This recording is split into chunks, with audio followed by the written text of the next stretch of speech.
kita baca di Quran dan hadis bahwa ajaran Trinitas itu kan tidak sesuai ajaran Islam. Tapi dalam kenyataannya Nabi Muhammad SAW dan para sahabat menggunakan uang dinar atau koin emas dari Romawi yang ada salibnya. Kemudian uang perak atau dirham dari Persia yang ada simbol-simbol majusinya. Saat Nabi Muhammad SAW hidup, bahkan zaman sahabat, zaman tabi'in, kira-kira tahun 75 Hijrah, itu umumnya seperti itu. Di Quran, di hadis, Trinitas itu tidak sesuai, tetapi dalam kenyataan uangnya ada salibnya. Kita tidak pernah baca dalam sejarah dan memang tidak ada. Nabi, para sahabat tidak gembar-gembor, oh ini uang ada salibnya, kita hancurkan, kita lebur, diganti dengan aksara Arab, tauhid, tidak ada. Zaman Nabi, zaman para sahabat. Jadi semua begitu.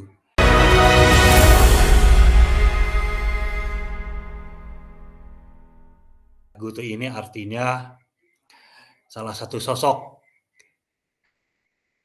yang karya-karyanya banyak dibaca oleh Syekh Abdul Qadir As-Sufi hingga menginspirasi beliau, tak hanya tertarik hingga masuk menjadi Muslim, juga ke karya-karya yang lain terkait sistem ekonomi yang berlangsung saat Kutu hidup, lalu juga dibaca oleh Syekh Abdul Qadir As-Sufi dalam rangka melihat sistem ekonomi abad ke-21 ini.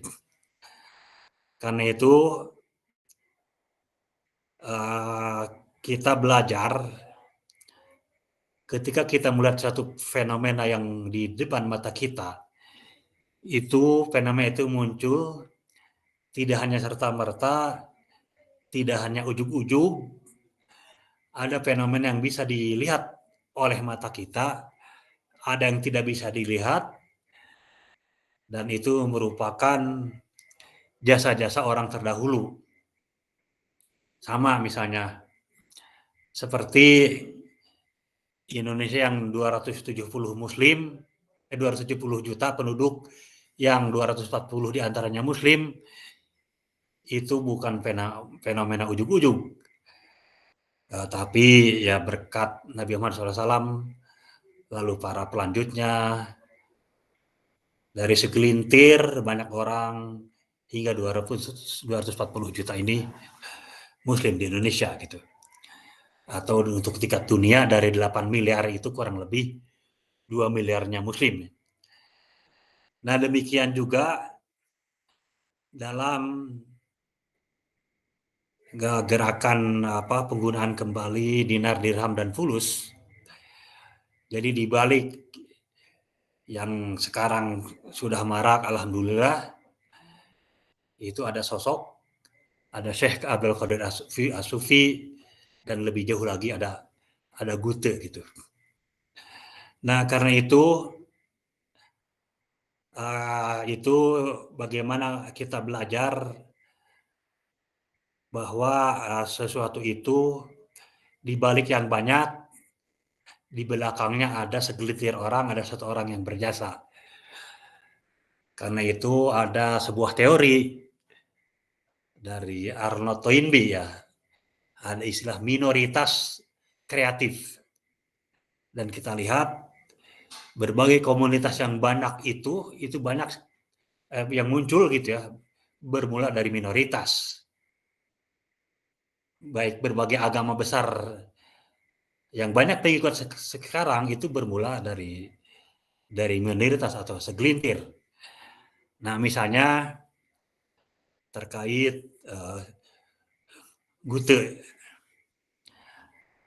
yang kita bayangkan bagaimana waktu Gute hidup di Eropa, bagaimana kurang lebih seabad kemudian lahir Syekh Abdul Qadir As-Sufi di Eropa, dan mereka hidup di tengah-tengah masyarakat Eropa, lalu menemukan sesuatu yang diyakini kebenaran yang tidak bagaimana umumnya orang-orang di sekeliling.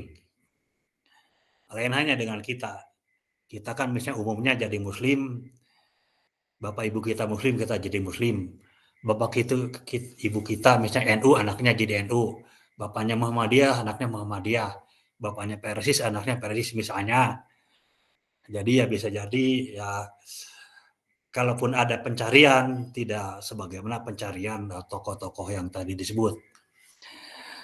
Jadi ada kesendirian yang ada di hati itu ketika mau diungkapkan ke kiri kanan, ke sekeliling, itu belum ada yang bisa nyambung gitu.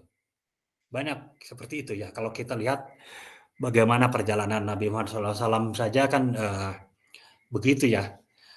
Beliau melihat fenomena kaum Quraisy yang jahiliyah itu menyendiri di Gua Hiro gitu. Sama demikian juga Gute ya. Dia bermula dari kesendirian gitu. Bukan hanya Nabi Muhammad SAW dan Gute saja, banyak tadi ya, sebuah komunitas yang besar bermula dari seorang, dan seorang ini bermula dari kesendirian.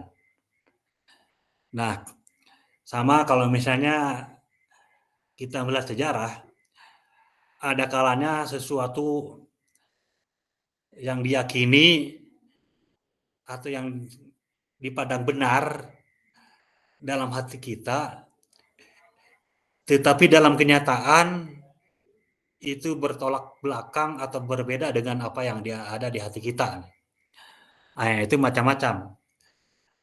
Ada yang ketika orang di hati sudah punya pegangan, sudah punya sesuatu yang diyakini benar, ketika melihat di sekelilingnya ada yang bertentangan dengan yang ada di isi hatinya itu, ada yang bisa langsung disampaikan, lalu sedikit demi sedikit merubah keadaan, ada yang ditahan dulu di hati dengan berprasangka kalau misalnya keadaan yang tidak sesuai keinginan ini berubah pada masa saya hidup, ya mungkin nanti berubah setelah saya meninggal oleh generasi penerus. Contoh misalnya, kita baca di Quran dan hadis bahwa ajaran Trinitas itu kan tidak sesuai ajaran Islam. Tapi dalam kenyataannya, Nabi Muhammad SAW dan para sahabat menggunakan uang dinar atau koin emas dari Romawi yang ada salibnya. Kemudian uang perak atau dirham dari Persia yang ada simbol-simbol majusinya. Saat Nabi Muhammad SAW hidup, bahkan zaman sahabat, zaman tabi'in, kira-kira tahun 75 Hijrah, itu umumnya seperti itu. Di Quran, di hadis, Trinitas itu tidak sesuai, tetapi dalam kenyataan uangnya ada salibnya. Kita tidak pernah baca dalam sejarah dan memang tidak ada. Nabi, para sahabat tidak gembar-gembor, oh ini uang ada salibnya, kita hancurkan, kita lebur, diganti dengan aksara Arab, tauhid, tidak ada. Zaman Nabi, zaman para sahabat.